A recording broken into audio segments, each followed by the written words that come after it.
अस्सलाम वालेकुम उस्मान। इजिप्शियन हायरोग्लिफ सीख रहे हैं और ये हम लोग का समझ लें डे 15 या एपिसोड 15 है। और इसमें हम लोग कुछ नंबर्स काउंटिंग वगैरह रिलेटेड इंफॉर्मेशन सीख लेंगे कि इजिप्शियंस अगर हायरोग्लिफ्स में लिखते थे तो ये नंबर्स कैसे लिखते थे।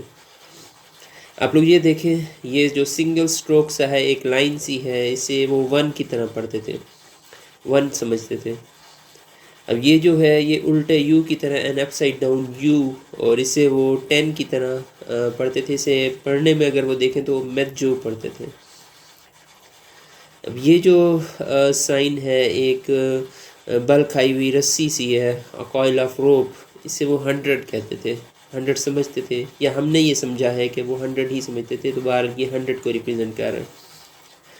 अब ये जो साइन है एक लोटस प्लांट है, इसको हम लोग आप लोग कह सकते हैं कि ये कमल का पौधा रिप्रेजेंट कर रहा है, और इसे खा की तरह पढ़ेंगे, और ये 1000 को रिप्रेजेंट कर रहा है, यानी कमल का पौधा जिसे खा की तरह पढ़ रहे हैं, ये 1000 को रिप्रेजेंट कर रहा है।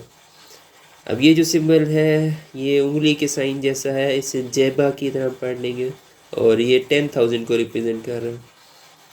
ये जो सिंबल है ये टैडपोल को रिप्रेजेंट कर रहा है, यानी मेंढक के बच्चे को, मेंढक का जो छोटा सा बच्चा सा समझ लें, इसे हैफन की तरह पढ़ेंगे, और ये 1 लाख को शो कर रहा है। अब ये जो सिंबल है a man with raised arms, इसे है की तरह पढ़ लेंगे, और ये मिलियन को शो कर रहा है, 10 लाख है, 10 लाख। और ये मैनी को भी रिप्रेजेंट करता है, यानी कई, मैनी। तो ये थे इजिप्शियन हायरोग्लिफ्स फॉर नंबर्स, और फिर इंशाल्लाह मिलते हैं नेक्स्ट टाइम पे। जज़ाकुमुल्लाह खैर।